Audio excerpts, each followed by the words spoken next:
आणि या तालुक्यामधून तुम्हाला सांगतो झालेल्या मतदानामध्ये 75% मतदान हे राहुल आहेरच्या पदरात टाका आणि भारतीय जनता पार्टीचा झेंडा महाराष्ट्रामध्ये उभा राहा. अपेक्षाला विरोधासाठी विरोध न करता फक्त राहुल दादा मागे उभे राहा. आम्ही सगळ्या तिकडून 100% उभे. आम्ही विक्रमी 20-25 हजाराच्या खाली मतदान देणार नाही. तुम्हाला माहिती आहे. पाटोळकर साहेब म्हणाले की 75% मत द्या. पाटोळकर साहेब तुम्हाला मी खात्री देतो 80% मत देऊ. आम्ही 5% आणखी वरती देऊ.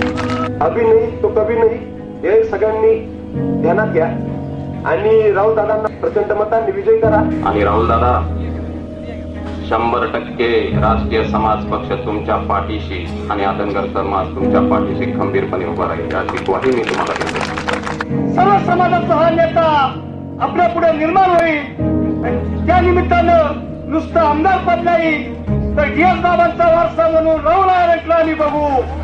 ज्यावेळेस 10 मतं पडतील आमच्याकडे त्यावेळेस राहुल दादांना 20 पडतील हे लक्षात घ्या. भारतीय जनता पार्टीने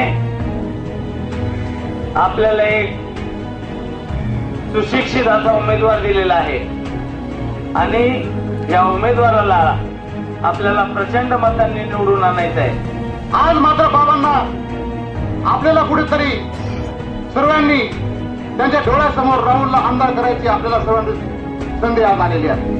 आणि आपल्याला दिवाळी भेट ही आपल्याला बाबांना राहुलच्या रूपाने आपल्याला दिवाळीची भेट बाबांना आपल्याला द्यायची आहे. कमळाचे बटन दाबून राहुल आहेरला प्रचंड मताधिक्याने निवडून आणता इतिहास घडवा जेणेकरून महाराष्ट्राच्या झालेल्या परिवर्तनामध्ये सत्तेचं स्थान देखील त्यांना मिळू शकतं आणि त्यासाठी तुमची शक्ती ही महत्वाची राहणार आहे.